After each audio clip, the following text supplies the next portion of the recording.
Jadi regresi ini linear atau tidak dan lain sebagainya ya teman-teman lihat dari model yang teman-teman punya. Jadi kalau di awal sebelumnya kita punya beta 1 plus beta 2 XI ya awal mula kita punya model persamaan matematisnya seperti ini, maka dia bentuknya adalah fungsi linear ya. Namun kalau kita punya fungsi yang nonlinier, berarti tandanya adalah di dalam variabel atau dalam parameternya itu dia tidak berpangkat satu. Contohnya di sini teman-teman lihat ya kita punya beta 1 plus beta 2 kuadrat X. Itu ya. Nah, ini sudah pangkatnya udah bukan lagi satu. Maka artinya kita punya fungsi regresinya adalah nonlinear. Nah, kemudian apa sih yang dinamakan atau apa sih yang dimaksud dengan model regresi sederhana? Jadi kita mulai dengan model regresi sederhana terlebih dahulu sebelum ke berganda ya. Jadi kalau sederhana ya sudah tadi kita sudah intro di awal kita punya dua variabel, satu variabel terikat, satu variabel bebas. Contohnya sebelumnya adalah pendapatan dan juga pengeluaran.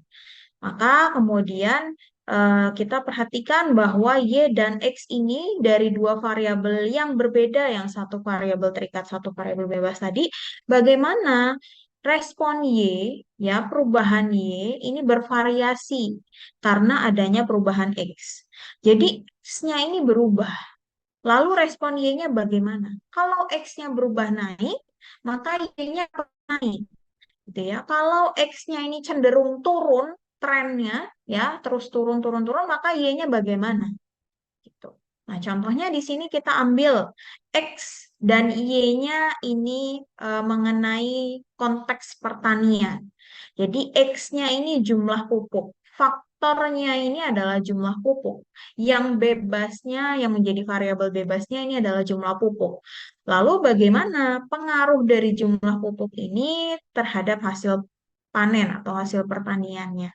Artinya, kita lihat ya di sini, jumlah pupuknya ini bervariasi ya. Jumlah pupuknya ini bisa kita naikkan, bisa kita turunkan, bisa kita tambahkan, bisa kita kurangi. Lalu apakah dia kemudian ada pengaruhnya terhadap si hasil panen kedelai di sini contohnya. Ya, kalaupun ada pengaruhnya, bagaimana pengaruhnya? Apakah hasil panennya ikut naik ataukah hasil panennya ikut turun? Itu. Ya, logikanya seperti itu. Nah, kemudian kita ambil contoh lagi di dunia pendidikan atau di dunia pekerjaan, ya. Yang menjadi variabel bebasnya ini adalah tingkat pendidikan. Kemudian yang terikatnya, yang bergantung ini adalah besar kecilnya upah. Jadi besar kecil upah seseorang yang kita dapatkan, ya, yang pekerja dapatkan, itu dipengaruhi oleh si lama pendidikan, ya.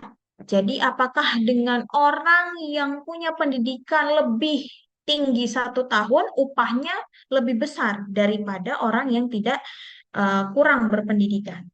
Gitu ya. Jadi artinya yang bergantung di sini adalah si upah, besar kecilnya upah.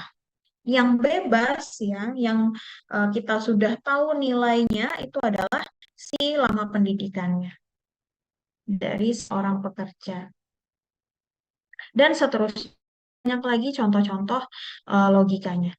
Nah, kemudian kita lihat di sini, maka kemudian kita bentuk menjadi sebuah persamaan umum. Jadi kalau sebelumnya Y sama dengan beta 0 plus beta 1X, maka kita punya yang namanya variabel error. Error di sini. Ada yang tahu kenapa kita harus menambahkan variabel error di situ. Ada variabel U atau error term di situ. Ada yang bisa membantu saya menjelaskan atau memberi argumen kenapa sih kita perlu memberikan variabel error. Silakan.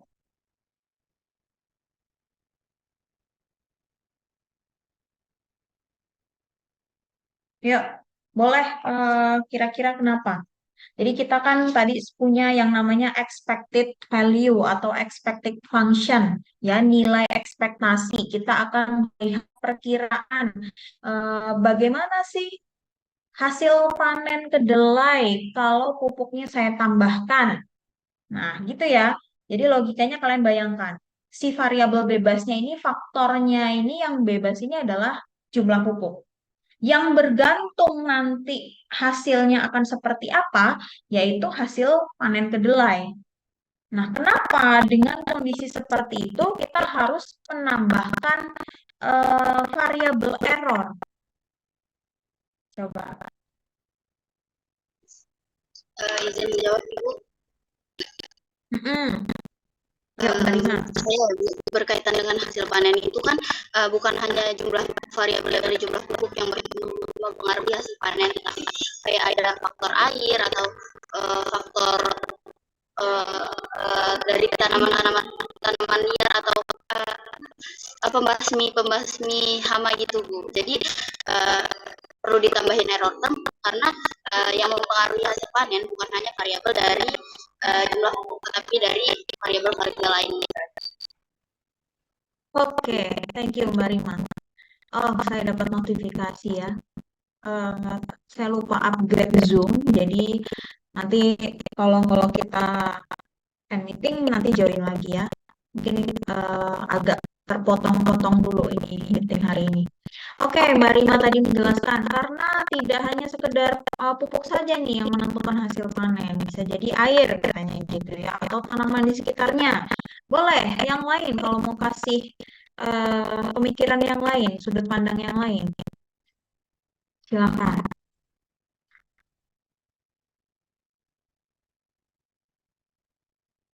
Kenapa kita perlu memikirkan atau menambahkan yang namanya variabel error di setiap eh, perkiraan kita, di setiap estimasi yang kita lakukan?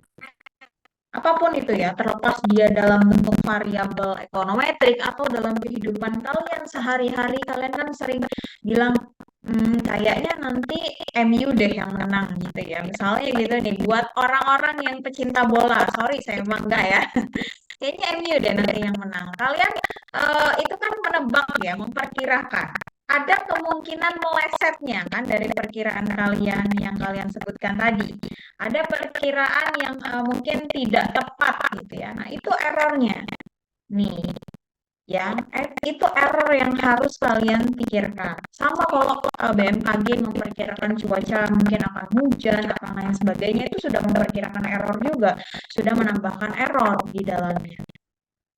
Ya, karena kita nggak tahu ada faktor lain mungkin yang sudah kita perhitungkan, sudah kita pertimbangkan, sudah kita kira-kira akan begini, tapi ternyata ada di luar jangkauan kita yang kita tidak hitung, kita tidak pertimbangkan. Nah, itulah error termnya.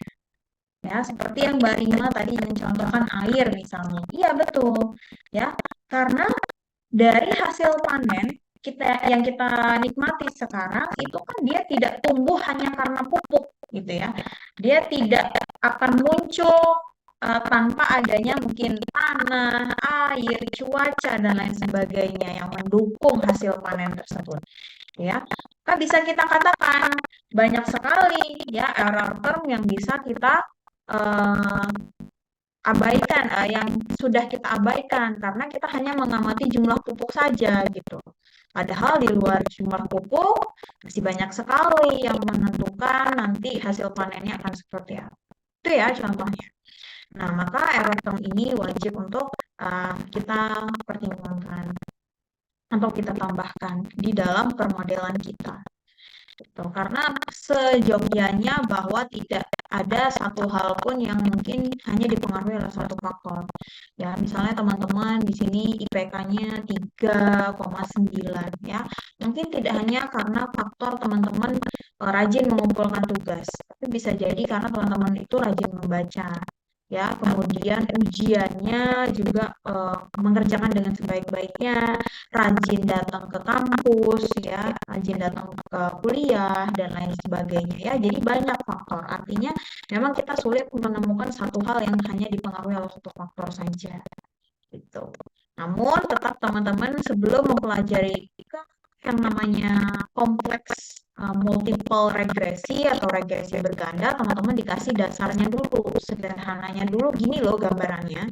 Ya, kalau satu contoh variabel bebasnya ini begini, gitu. Ya, jadi kemudian kalau awalnya kita membuat satu variabel dengan variabel general pakainya Y, pakainya X, maka teman-teman dengan konteks tadi di bidang pertanian, teman-teman bisa menggunakan pakai nama produknya langsung, nama barangnya langsung. Ya, jadi misalnya variabel yang bergantung ini adalah hasil panen. Ya, hasil panen kedelai boleh di sini ditulis kedelai.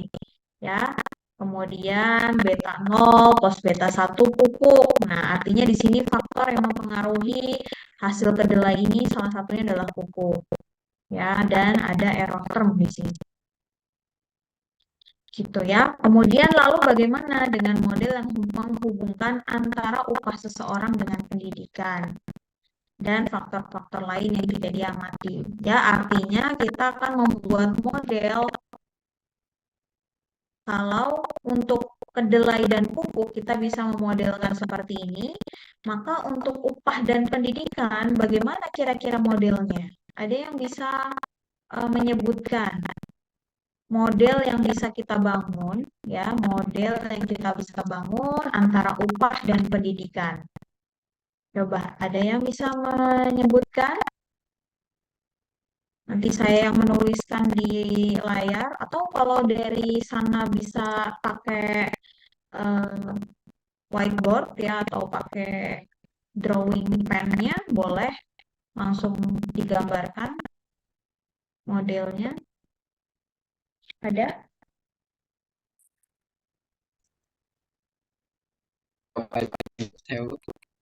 Yuk, boleh, boleh, silakan. Model apa dengan pendidikan itu jadi sama dengan beta plus beta 1.